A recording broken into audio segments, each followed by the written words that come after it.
Od rezervacije do destinacije. Online kurs o turizmu za sve. Deo 10.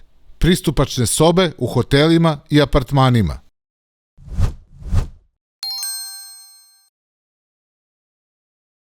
Svakome je jedna od najbitnijih stvari prilikom obilaska turističkih destinacija smeštaj.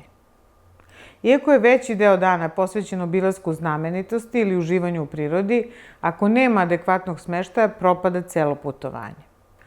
Još uvijek nismo uspeli da odgonetnemo zbog čega je tako teško obezbediti najmanje jednu pristupačnu sobu u hotelu ili jedan pristupačan apartman.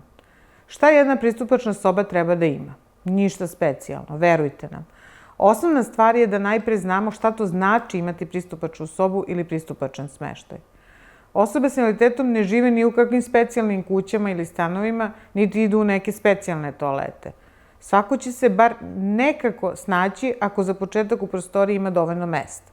Dakle, koji kvadrat ili čak centimetar više učinit će to da svako može da rezerviše smeštaj bez problema. Sobe će uglavnom biti pristupačne ako je obezbeđen slobodan prostor za okretanje invalidskih kolica u prostoriji, najmanje površine kruga prečnika od 150 cm i prostor za kretanje između nameštaja širine najmanje 120 cm.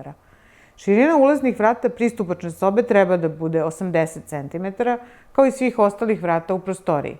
To znači da vrata kuhinje, dodatne sobe ili toaleta takođe treba da budu širine 80 cm. Zapamtite ovu dimenziju. Vrata jednako 80 cm.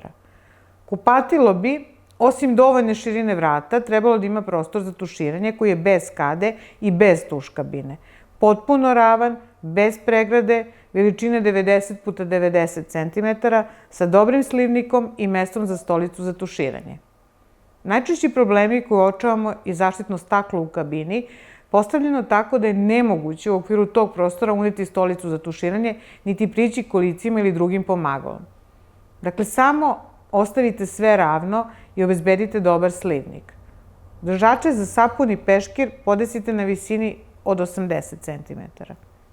Kada govorimo o WC šolji, pored nje bi trebalo da postoji takođe rukohvat, kao i kod lavaboa. Pokazalo se da je to korisno mnogim ljudima, ne samo osobama s invaliditetom. I manje više to bi bilo to. Ništa spektakularno osim pokušaja da zamislite svakoga ili možda sebe kako ste povredili nogu i ne možete da planinarite po kadi. Terasa je takođe važan deo i izlazak na terasu trebalo da bude jednostavan.